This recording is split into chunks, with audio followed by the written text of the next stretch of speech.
and welcome to Reserve Power. I'm Phil Arvizo, and today we're featuring Norton Air Force Base and the 445th Military Airlift Wing. This Air Force Reserve unit has an important mission in C141 aircraft. Norton's active duty and reserve forces make up a vital economic, professional, and military segment of San Bernardino and surrounding communities. Today we'll fly with the 445th crew and get an insight into their jobs, both military and civilian, and their role in our nation's defense. That's today on Reserve Power. I was in flying all the time, and I wanted to go with a commercial airline, and I chose Delta Airlines, and luckily I was hired by them. At the same time, I wanted to stay in the Air Force. I wanted to keep the green suit on and keep flying for the military, so I got the best of both worlds, being able to fly with reserves out at Norton, and that's just been great. As a matter of fact, I came back with about 99 hours, and I got my check right and upgraded right away. Another 300 hours later, I upgraded to first engineer. And being an ARC, they kept me pretty busy, so I'm about 200 hours shy of 10,000 hours right now. I wear two hats. During the week, I'm a civil servant, and on weekends, I wear the Air Force Reserve hat as a tech sergeant. It's kind of a complimentary position. In order to be an Air Reserve technician, I have to be currently qualified in the aircraft and on my crew position. I'm an instructor loadmaster, which means I teach upcoming crew members how to be aircraft loadmasters on the 141. I joined the reserves about 7 years ago, and at that time I was in maintenance, avionics maintenance, autopilot shop. The reason I went into the reserves is a transition period in my life, and I'd been exposed to the military pretty much my entire life, with my father being in the service and just different people that I knew. And I'd always wanted to join, and I felt like this was a good time, so just took the opportunity to fulfill that dream. I spoke with Colonel Mike Lee, commander of the 445th Military Airlift Wing, and he gave me some insight as to how the reserve operates. Tell us a little bit about yourself and how you came to the wing. Well, I was on active duty for 6 years, flew in B-52s and sometime in Southeast Asia, and the TDYs were very, very long, and I felt that I could continue to serve my country in a reserve role and yet have a little more time at home. So at that point in time, I opted to leave the active duty, go back to school, get a master's degree, and join the reserve. And I was stationed at Hill Field, flying in C124s. Phil, do you remember what a C141? I remember 124s. And flew there, received a master's degree, and then the opportunity came for me to move up to McChord, and I took what is called an Air Reserve Technician job at McChord Field. It's a civil service job, and you work for the Air Force Reserve. And as far as I'm concerned, after my activities in the active duty force, I've got the best of both worlds. And I've continued along with the reserves up to now. I've been stationed in Sacramento at the 440th Air Refueling Wing, at 4th Air Force, also in Sacramento at McClellan Air Force Base. I've been a group commander at Niagara Falls in C-130s. I've flown in 141s again at McChord as an Air Reserve technician there and a nav scheduler, that sort of thing. Most recently, from 4th Air Force as the DO, down here as the wing commander of the 445th. Fantastic, and for some of you that may not understand all of the abbreviations, DO is Director of Operations, and MAW, and a couple of other abbreviations that I noticed there, like TDY is temporary duty.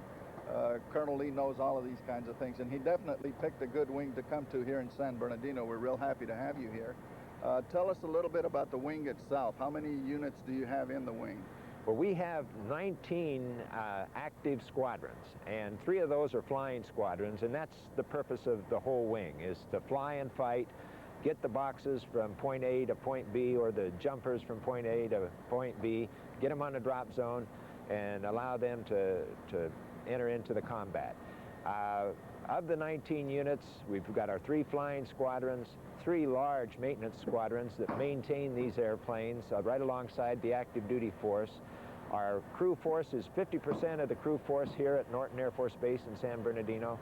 And then we have aerial port squadrons, civil engineer squadron, security police squadron, Aerovac Squadron, which is an aeromedical. If you remember from Panama, the folks that were bringing the wounded back from Panama were Aerovac units from down in Kelly, reserve Aerovac units, and ours is standing ready to go at any time. But a multitude of squadrons, our total size is approximately 3,400 people. A lot of our medical units, medical services units, the Aerovac units, are flying operational missions continually up to Alaska, out in the Aleutian chain, and bringing patients back from those distant locations. We go over to the Philippines. They were credited with a save of one small child who had to get from one location to another, to a hospital quickly, and they diverted our airplane in. We had a medical crew on it, and they flew that child then to a hospital, and were credited with the saving of that life. We've flown in Hurricane Hugo, the relief to Charleston, and that area, South Carolina, and many, many others. Down to Mexico to the earthquake at that time. We were standing ready for the San Francisco earthquake, but we were never called on that one. But anytime there is a humanitarian airlift, we stand ready to serve. That's great. Is there anything you can tell us about the Panama mission? I understand a few of your folks were involved in that to some extent. Yes, we flew and were a part of it. We came back. There were no holes in the airplanes. We were very happy about that. You're going to be flying an airdrop mission, dropping heavy equipment on Desert Center, which is a drop zone across the mountains. You'll be flying with the 728th Military Airlift Squadron and the 730th Military Airlift Squadron, and you have an active duty squadron that will be putting up one airplane, the 14th Military Airlift Squadron. You'll be flying in very close formation. You'll be, when you make the drops, you'll be dropping at about 650 feet off the ground, and it'll be exciting and very thrilling. It's a great mission. We love it and hope that we always have it. Sounds extremely exciting. I've done a little bit of dropping out of C-130s, but never in a 141, so I'm looking forward to this one today. Maybe we ought to do a little bit of briefing and get into the briefing room and see what we've got going. Is it about that time? You bet. I think we could leave right now and just about make the briefing, Phil. Okay, sounds great. Let's go. Good afternoon. Today's mission is unclassified. I'm Lieutenant Colonel Mike Kobold, the serial lead and mission commander. Today's objective is the aerial delivery of heavy equipment and SATBs to Desert Center Drop Zone. Participating forces include elements of the 63rd MAW and the 445th MAW. As I said before, I'll be the mission commander and the serial lead. Master Sergeant McIntosh will now brief the weather. The winds at Blythe were at, just when I was getting ready to come over here, they were out of the southwest, 250-10. Palm Springs, the winds were 130 at 10, and at 29 Palms, they were 300 at 25. Actually, they were gusting out of the southwest at up to 20 knots at Blythe as well. 90,000 required on the fuel. The configuration should be ADC-1, 2 heavy equipment platforms and 4 SATBs. Zone marker is a 300 at 9, and all the other information is there. For the enlisted guys, we'll do the best we can to get these drops off, obviously, with a 17-knot wind limit. As you do your pre-flight, listen up to the command post and get all the applicable checks out of the way as soon as you can. We should have plenty of time. Relay any problems you have to the command post on 130.65. The Loadmaster Specialist briefing will be in the tactics office back here if you need to use it. The buses should be outside right now for you. Are there any questions from the enlisted guys? Good. You're dismissed then. Thank you.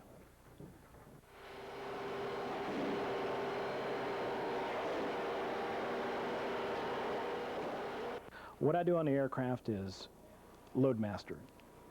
Now, as an aircraft Loadmaster, I'm primarily in charge of pre-flighting various systems that we use for cargo loading and for passengers, to include emergency procedures. And I also supervise the inspection of the cargo load, upload the aircraft, to include airdrop loads and the rigging of that. That's validate our hazardous cargo on the aircraft, ensure its positioning. Then, of course, we compute the weight and balance, which is the critical phase for our job. involves a lot of math.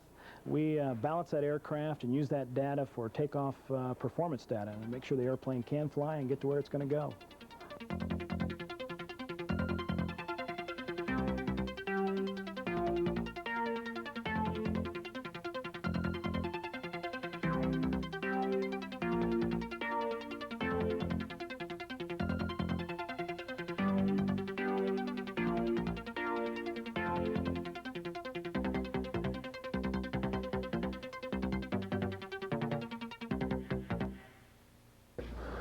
Okay, as far as the low level, you know, Colonel Cobalt briefed the departure fairly well, but on a low level, what we're going to be doing, flying down here towards Kumba, we'll start our descent 2,000 feet a minute down to about 3,000 feet as we start our low level. Be heading east 087 true till we hit this canal bend. Should be pretty easy to see. I think you've flown this a while back, yeah. Some terrain there you will be able to notice out. But right about 6 or 7 miles northeast of that canal bend, we're going to do the lead change. I guess we'll just use the procedures as direct procedures in the checklist as far as doing that VFR lead change. Okay. And we'll lead Colonel Cobalt around to the drop zone for the first drop. Again, do you want to go over this route here? Or? Well, we briefed most of this, and yeah, it's going to go right up the Colorado River. So yeah. For the most part, we've had some problems with this run-in before, where you're going to have to get down because you're stayed kind of high, right. And then going into the drop zone itself, it's going to you're going to need to descend quite rapidly. Right. He briefed I think 1,500 feet a minute, so we'll keep an eye on that. We may have to. We'll check with our navigator and make sure that we get down so we can provide a stable platform from the drop. Okay. The escape should be fairly easy.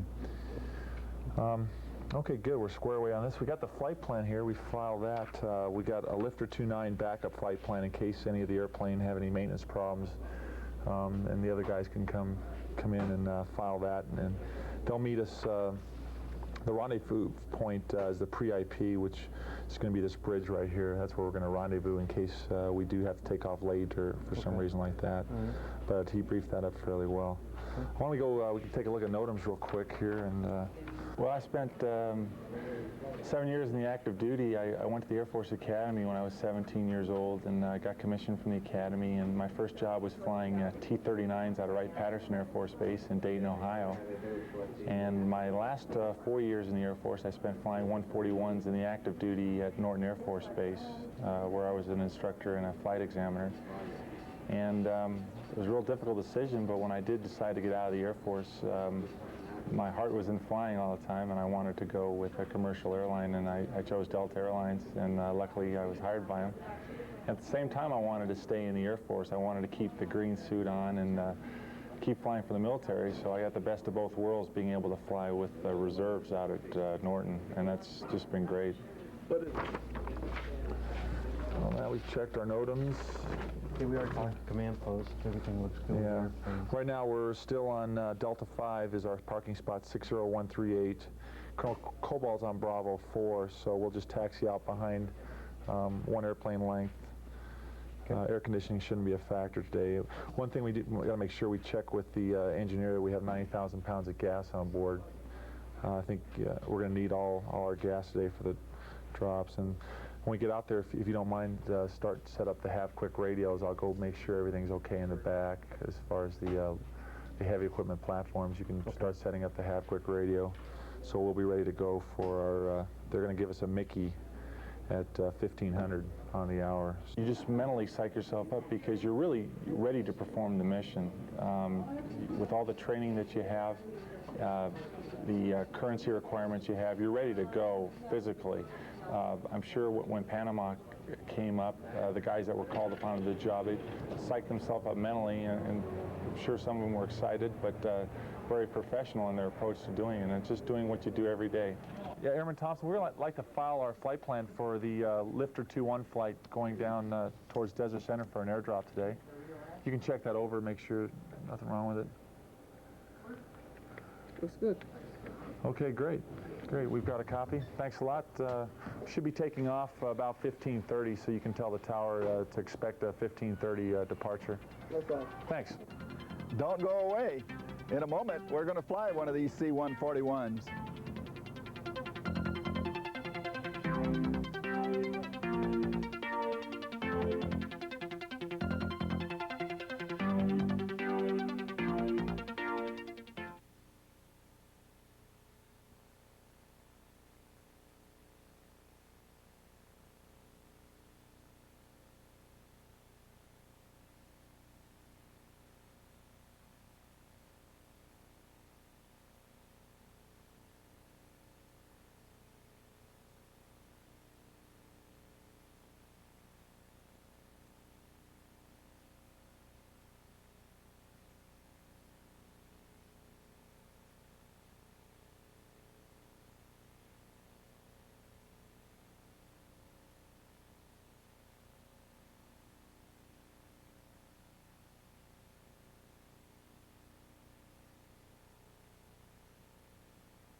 My name is Master Sergeant Al Lopez, and I got in the reserves in 1960, actually February 3rd, 1960.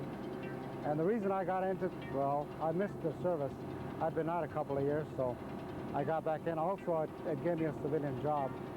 And at the time, I was working for Douglas Aircraft, which was right next door at Long Beach Airport. And I've been doing this now for 30 years. The first airplane I flew was 119 up until 1967. Then I transitioned into this aircraft in 67. As a matter of fact, December 26th, they gave us a Christmas Day off, and we started training for this program December 26th at March Air Force Base. My name is Patricia Thornton. I'm a technical sergeant in the Air Force Reserves. Presently, I'm in upgrade training to become a fully qualified flight engineer. I joined the reserves about 7 years ago, and at that time I was in maintenance, avionics maintenance, autopilot shop. The reason I went into the reserves is a transition period in my life, and I'd been exposed to the military pretty much my entire life, with my father being in the service and just different people that I knew. And I'd always wanted to join, and I felt like this was a good time, so just took the opportunity to fulfill that dream. The following year, we came over to Norton, and they sent me to Tinker Air Force Base for flight training. And that was in 1968. I made my first flight in June, all the way into Vietnam and back. I did about 2 or 3 shuttles that mission. As a matter of fact, I came back with about 99 hours, and I got my check right and upgraded right away. Another 300 hours later, I upgraded to first engineer. And being an art, they kept me pretty busy, so I'm about 200 hours shy of 10,000 hours right now.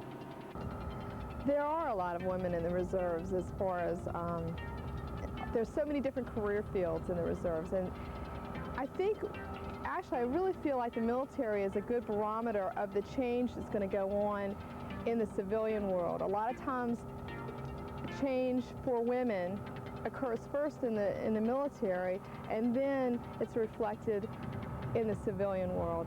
When we approach the aircraft, I immediately look to see that the chocks, gear pins, all the other safety devices are in place.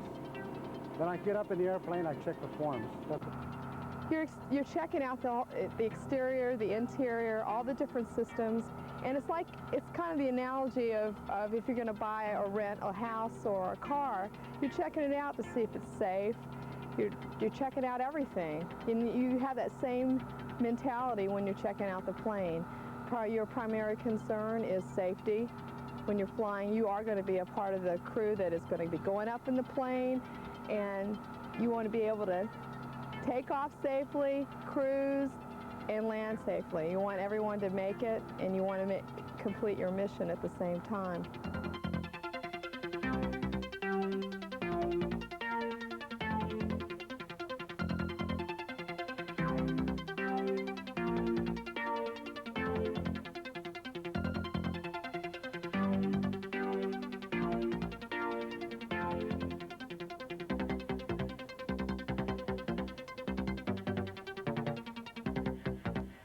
During the week when I'm not out at the Air Force Base flying for the Air Force, I'm a pilot for Delta Airlines, #1 airline in the country, I think. Typically I go out on a 2 or 3 day trip, and we fly. Delta flies all over the United States. We fly to Canada, Mexico, the East Coast, Florida. For example, last week I had a trip. I went from LAX to Salt Lake City, ended up in Minneapolis, St. Paul. Spent the night in Minneapolis, St. Paul, and the next day we went from Minneapolis to Atlanta, from Atlanta to Denver, and Denver up to Calgary. We found ourselves spending the night in Calgary. And the next day, the final day of the trip, we went Calgary, Salt Lake City, and back to Los Angeles. So that was a typical 3 day trip, and I probably fly one of those trips about 4 times a month. So about 12 days a month, 12 or 13 days a month, I'm flying with Delta Airlines.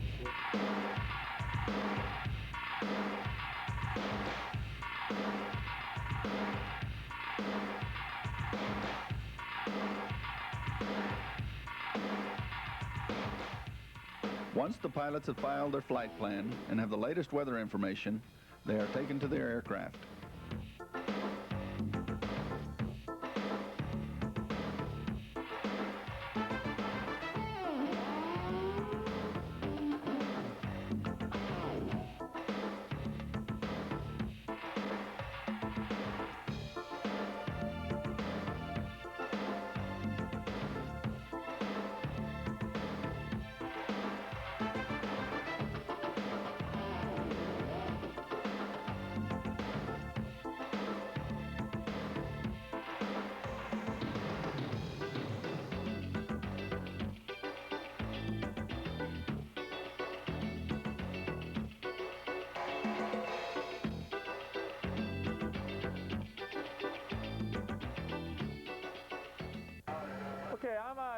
Captain Dominguez here. We're going to be flying off the bat. We're lifter 2-1, however, we're taking off in the number 2 position for a check ride. We'll be flying number 2 out until we approach El Centro. We'll be doing a lead change. We'll be leading the first drop. We'll be leading a visual drop right off the bat. Right now the winds are gusting in and out of limits, so be ready to drop a bundle. We'll try to get the word to you early if we're going to drop a bundle, okay? Station's time is going to be 15:05. I've got 41 past right now. Make sure you have a good time hack. But 15:05 will be stations. Engine start 15:10 to taxi at 20 past the hour. Engineers, performance data, taking off on runway 6 out of here. You can plan on depressurizing on our initial descent down in the drop zone. Remain depressurized until we climb up towards 10,000 feet after the 2nd and the 4th drops.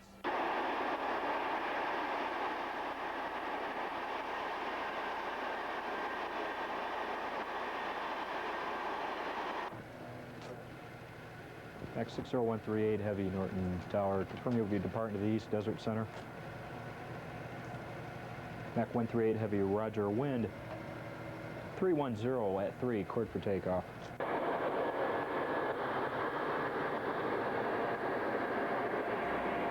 Our C141 took off right on schedule. We gained altitude and headed for Desert Center.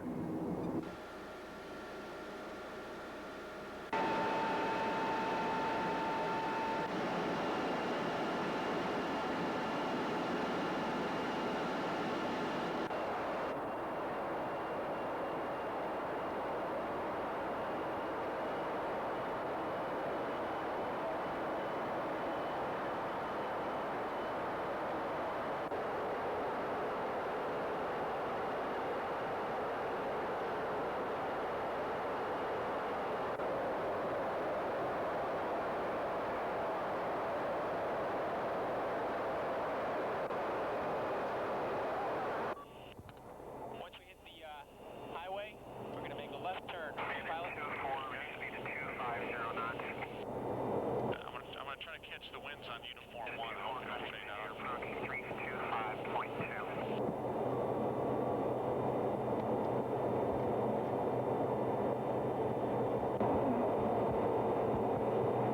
Give as much lead time so I can find out those damn winds. About 5 per second. Initiate Romeo's out on 11.2 for 12. 230 you said? Yeah, I'm hooked up to the auto throttle. It's 230 and it's small on this highway. 2992. Wait, okay, what do you need, pilot? I want to know what the sold TOTs were.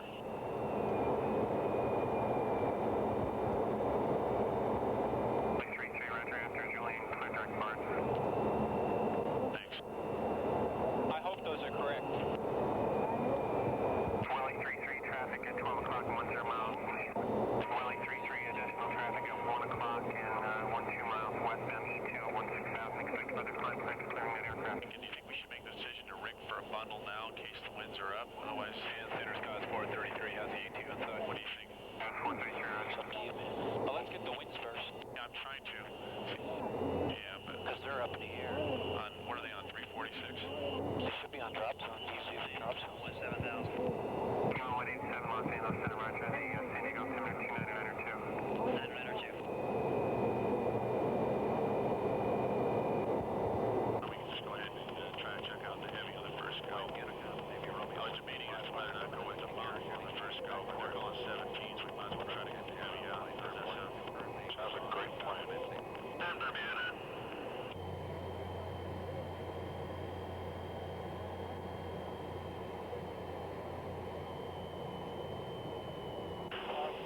Cleared open.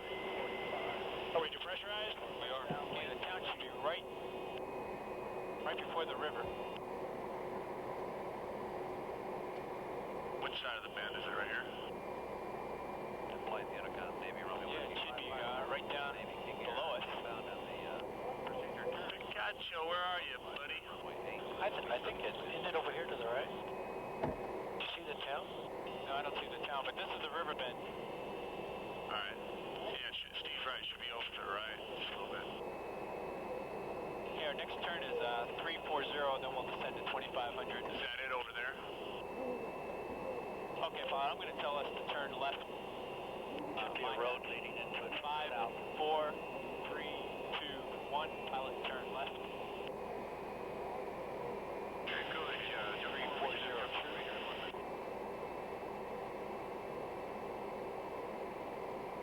You want to go down 2500 now? Yes, sir.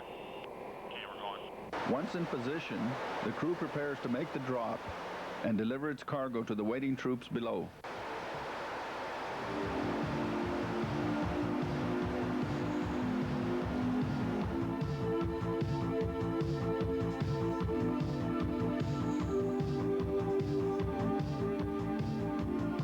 After the mission is determined a success, the crew heads home.